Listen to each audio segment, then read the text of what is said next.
முதலில் தலைப்புச் செய்திகளை பார்ப்போம். இஸ்ரேல் துருக்கி இடையே அதிகரிக்கும் போர் பதற்றம். வான் எல்லையை மூடுவதாக அறிவித்த துருக்கி. அனைத்து பொருளாதார உறவுகளும் துண்டிப்பு. சர்வதேச ஆயுத கண்காட்சியில் இஸ்ரேலுக்கு அனுமதி மறுப்பு. பிரிட்டனின் அதிரடி நடவடிக்கையால் அவமானப்பட்ட ஆக்கிரமிப்பு நிர்வாகம். ஈரான் மீது பொருளாதார தடைகள் விதிக்க வேண்டாம். ஐரோப்பிய நாடுகளுக்கு ரஷ்யா வலியுறுத்தல். ஈடு செய்ய முடியாத பின்விளைவுகள் ஏற்படும் என்றும் எச்சரிக்கை. ஈரானின் தாக்குதலை எதிர்கொள்ள முடியாத இஸ்ரேலின் பதுங்கு அறைகள். புதிய பதுங்கு அறைகளை கட்டும் நடவடிக்கை இஸ்ரேலில் தீவிரம். 2 லெபனான் ராணுவ வீரர்களை சுட்டுக் கொன்ற இஸ்ரேல். தொழில்நுட்ப கோளாறு காரணமாக அப்படி செய்ததாக வினோத விளக்கம். இஸ்ரேலுக்கு எதிராக போராடும் ஊழியர்களை கட்டம் கட்டி தூக்கும் மைக்ரோசாஃப்ட். இதுவரை 4 ஊழியர்கள் நீக்கம். இனி விரிவான செய்திகளை பார்க்கலாம். இஸ்ரேலுடன் அனைத்து உறவுகளையும் துண்டிப்பதாக துருக்கி அறிவித்துள்ளது. காசா போர் தொடங்கிய உடனேயே இஸ்ரேலுடனான தூதரக உறவுகளை துருக்கி துண்டித்தது. அதே நேரம் இஸ்ரேல் விமானங்கள் துருக்கி வான் எல்லையில் பறப்பது, கப்பல்கள் துருக்கி சென்று வருவது, பொருளாதார ஏற்றுமதி இறக்குமதி ஆகியவை தொடர்ந்து வந்தன. இது கடும் விமர்சனங்களை ஏற்படுத்தி வந்தது. இந்நிலையில் துருக்கி தற்போது ஒரு அதிரடி அறிவிப்பை வெளியிட்டுள்ளது. இது குறித்து பேசியுள்ள அந்நாட்டு வெளியுறவுத்துறை அமைச்சர் ஹக்கன் பிதான் இஸ்ரேலுடன் அனைத்து உறவுகளும் துண்டிக்கப்படுவதாக அறிவித்துள்ளார். இனி துருக்கி வான் எல்லை இஸ்ரேல் விமானங்களுக்கு மூடப்படுவதாக அறிவித்துள்ளார். துருக்கி இஸ்ரேல் இடையேயான அனைத்து வர்த்தக உறவுகளும் ரத்து செய்யப்படுவதாகவும் தெரிவித்துள்ளார். காசாவில் இஸ்ரேல் நடத்தி வரும் இனப்படுகொலைக்கு எதிரான துருக்கியின் அடுத்த கட்ட நடவடிக்கை இது என்று அவர் தெரிவித்துள்ளார். அதே நேரம் துருக்கியின் ஆதரவு நாடான சிரியா மீது இஸ்ரேல் அண்மை காலமாக கடும் தாக்குதல் நடத்தி வருகின்றது. அதே நேரம் சிரியா அரசால் பதிலடி தர முடியவில்லை. சிரியா ராணுவத்தை பலப்படுத்தி அவர்கள் மூலம் இஸ்ரேலுக்கு ராணுவ நெருக்கடியை தர துருக்கி திட்டமிட்டுள்ளதாக செய்திகள் வெளியாகின. இந்த சூழலில் இஸ்ரேலுடன் அனைத்து உறவுகளையும் துண்டிப்பதாக துருக்கி அறிவித்திருப்பது புதிய போருக்கான ஆயத்தமா என்ற கேள்விகளை எழுப்பியுள்ளது. பிரிட்டன் அரசு தீவிரவாதிகளுக்கு உதவுவதாக இஸ்ரேல் குற்றம் சாட்டியுள்ளது. காசா மீதான ஆக்கிரமிப்பு போரால் தனது நட்பு நாடுகளை கூட இஸ்ரேல் தொடர்ந்து இழந்து வருகின்றது. அந்த வகையில் பிரிட்டனில் அடுத்த மாதம் நடைபெறவுள்ள ராணுவ கண்காட்சியில் பங்கேற்க இஸ்ரேல் ராணுவத்திற்கு தடை விதித்து பிரிட்டன் அரசு உத்தரவிட்டுள்ளது. இது ஆக்கிரமிப்பு இஸ்ரேல் ராணுவத்தை கடும் அதிருப்தியில் ஆழ்த்தியுள்ளது. இது குறித்து கருத்து தெரிவித்துள்ள இஸ்ரேல் வெளியுறவுத்துறை அமைச்சகம் பிரிட்டனின் இந்த முடிவு அவமானகரமானது மற்றும் தீங்கு விளைவிக்கும் நடவடிக்கை என்று குறிப்பிட்டுள்ளது. பாலஸ்தீன தீவிரவாதிகளுக்கு பிரிட்டன் உதவுகின்றது. அடிப்படைவாத சக்திகளுக்கு சட்ட அங்கீகாரம் கொடுத்துள்ளது. இது ஒரு அரசியல் நடவடிக்கை.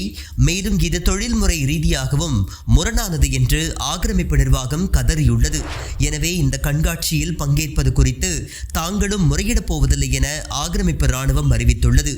எனினும் இஸ்ரேலுக்கு ஆயுதங்கள் விற்பனை செய்யும் ஆயுத நிறுவனங்கள் இந்த கண்காட்சியில் பங்கேற்பார்கள் என்று தெரிகின்றது.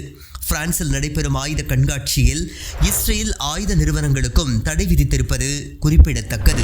ஈரான் மீது ஐரோப்பிய நாடுகள் புதிய தடைகளை விதித்தால் சரி செய்ய முடியாத இழப்புகளை சந்திக்க வேண்டியிருக்கும் என ரஷ்யா எச்சரித்துள்ளது. ஈரான் மற்றும் பிரிட்டன், பிரான்ஸ், ஜெர்மனி நாடுகளிடையே 2015ஆம் ஆண்டு அணு ஆயுத ஒப்பந்தம் கையெழுத்தானது. இந்த ஒப்பந்தத்தில் ரஷ்யாவும் தன்னை பார்வையாளராக இணைத்துக் கொண்டது.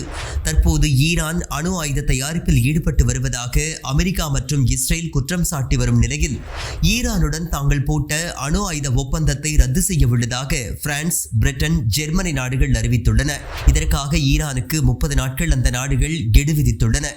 இந்நிலையில் தங்கள் மீது மேற்கண்ட 3 நாடுகளும் பொருளாதார தடை விதித்தால் அதே பாணியில் கடும் பதிலடி தரப்படும் என ஈரான் எச்சரிக்கை விடுத்தது.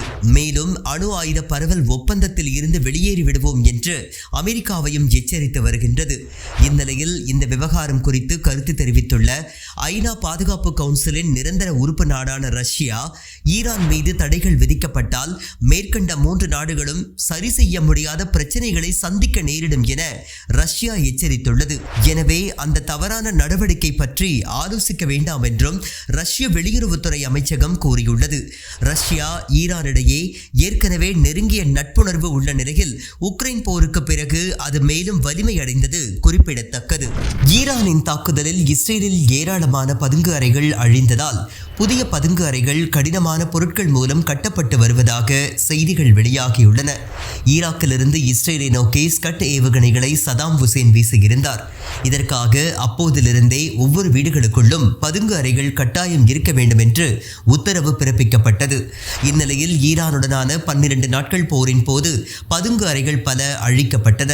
இதற்கு காரணம் அந்த பதுங்கு அறைகள் குண்டு வீச்சை தாக்குப்பிடிக்கும் அளவிற்கு இல்லை. குறிப்பாக ஸ்கட் ஏவுகணைகளை விட ஈரானின் ஏவுகணைகள் பலம் மிக்கவையாக இருந்ததால் அவை பதுங்கு குழிகளையும் தாக்கின. இந்நிலையில் புதிய வலுவான பதுங்கு அறைகளை அமைப்பதற்காக பழைய பதுங்கு அறைகள் அழிக்கப்பட்டு வருகின்றன.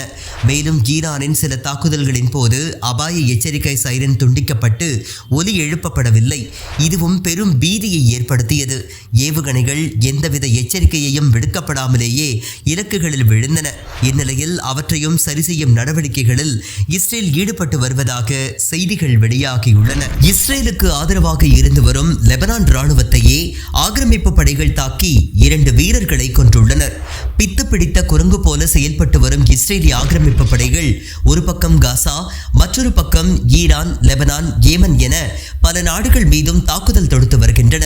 தங்களுக்கு இருக்கும் மிதமிஞ்சிய பணம், ஆயுதம், அமெரிக்கா மற்றும் ஐரோப்பிய நாடுகளின் தொடர் ஆதரவு காரணமாகவே இவை சாத்தியமாகின்றன.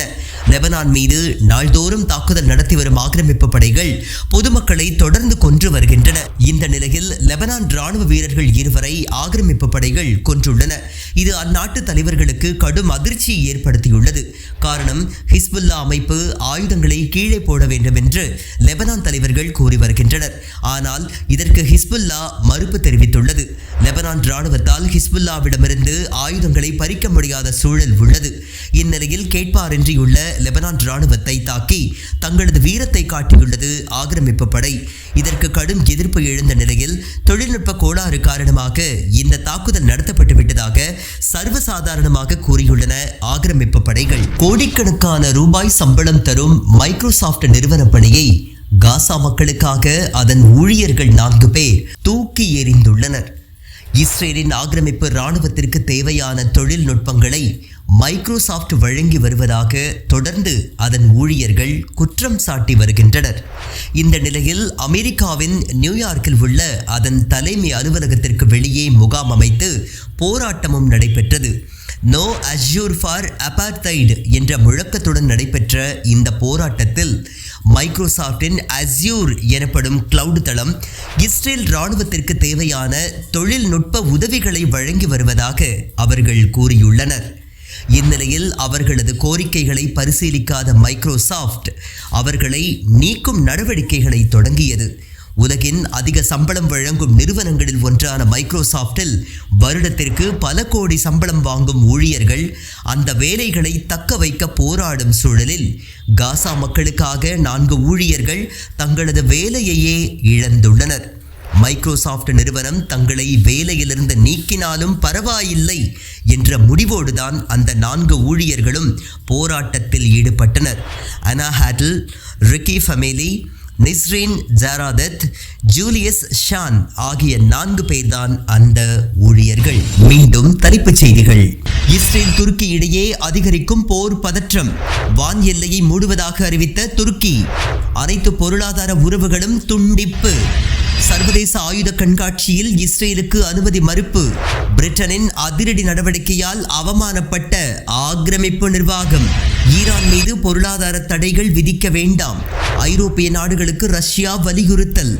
ஈடு செய்ய முடியாத பின்விளைவுகள் ஏற்படும் என்றும் எச்சரிக்கை. ஈரானின் தாக்குதலை எதிர்கொள்ள முடியாத இஸ்ரேலின் பதுங்கு அறைகள். புதிய பதுங்கு அறைகளை கட்டும் நடவடிக்கை இஸ்ரேலில் தீவிரம். 2 லெபனான் ராணுவ வீரர்களை சுட்டுக் கொன்ற இஸ்ரேல். தொழில்நுட்ப கோளாறு காரணமாக அப்படி செய்ததாக வினோத விளக்கம். இஸ்ரேலுக்கு எதிராக போராடும் ஊழியர்களை கட்டம் கட்டி தூக்கும் மைக்ரோசாஃப்ட். இதுவரை 4 ஊழியர்கள் நீக்கம்.